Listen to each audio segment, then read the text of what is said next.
Now, I've really been enjoying the PlayStation Portal. I'm not always around my PlayStation 5, and with the recent update, it has changed the game. No longer do you need remote play to play your digital PlayStation 5 games, as well as some of the awesome games on the PS Plus Premium library. However, there is still more work to be done, Sony. What is up, guys? Andy here from Biohazard Declassified. And let's talk about everything wrong with the PlayStation Portal. Biohazard. So if you don't know what the PlayStation Portal is, it's a streaming device. It's not a PS Vita 2. It doesn't have like mad graphics processing, doesn't run Android or anything like that. It's a proprietary streaming platform, and it allows you to not only remote play from your PlayStation, which is a really good idea. If you don't know my journey, my stream room, my games room is actually in my garden, and quite often if I'm in the house, I just want to play some PlayStation and I don't want to bring my PlayStation 5 is. The Portal literally caters to me, and they took it a step further. Not only can you obviously remote play, you can also get streamed games from your PS Plus Premium subscription. There's like tons of games on there.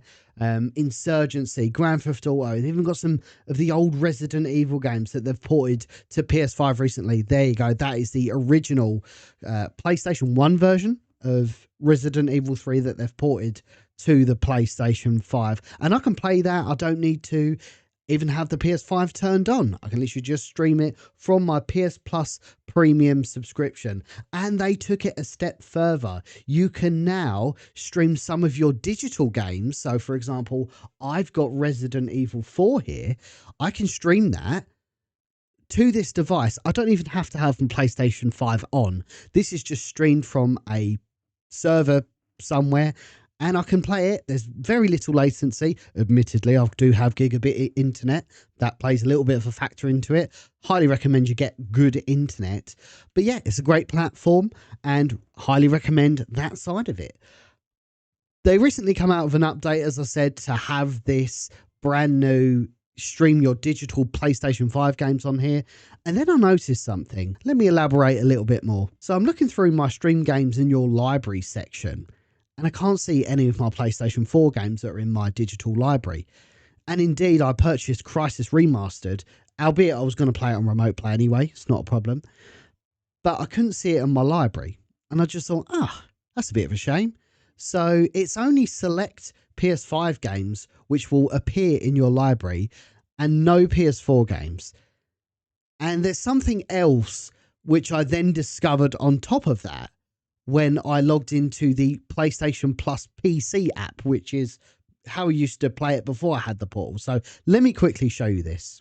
So this is the PC app of PlayStation Plus, which I primarily used before I got the Portal. And straight away, you notice there's games on here which aren't on your streaming games for PlayStation Portal tab. And they're primarily all PS4 games. And it's a real shame because there's some serious bangers on here. Days Gone, Far Cry 3, which I recently platinumed on this platform. Just tons of different PlayStation 4 games. Rise of the Tomb Raider, the Tomb Raider games. And it just makes you think like, what? And I'll take it a step further than that. If you scroll right down here, Far Cry 5's on here, for example. Dishonored's on here. Then we go down to, this absolutely blew my mind. Resident Evil Code Veronica, Resident Evil Operation Raccoon City, Revelations 2, Umbrella Chronicles. These two admittedly are on the platform. Resistance 3. And I got to thinking, hang on a minute. The Portal doesn't have PlayStation 4, and it doesn't have PlayStation 3 either. And on top of that, it doesn't have PlayStation 2. So actually, I don't know about you guys, but when I purchased the PlayStation Portal, and by the way, I don't think it's too expensive at all. I think it's super value for money, even with these issues. I just thought I'd be getting the definitive PlayStation Plus experience. But I can't play PS2 games. I can't play PS3 games. I can't play PS4 games. And I can only stream some select PS5 games from my library. Unless I'm connected to remote play. In that case, I can play my downloaded games on my PS5, whether that is PS5 or PS4. but I'm still locked out of the PS3 and the PS2 because I think that's streamed as well. So really, the definitive experience is still on the PC for PS Plus Premium streaming. So if you've got like a ROG Ally, or you've got the new Xbox ROG, or you've got the Steam Deck, you can get a better, more definitive experience of PS Plus. I appreciate a bigger cost, but you still get a definitive experience elsewhere. And this, guys, just seems like a massive own goal.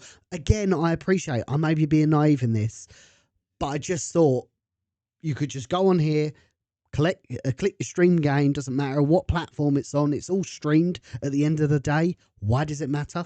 I should be able to play The Darkness 1 and 2 on PS3 on my portal. I don't understand what the issue is there, but I'd really like to know your thoughts on this, guys.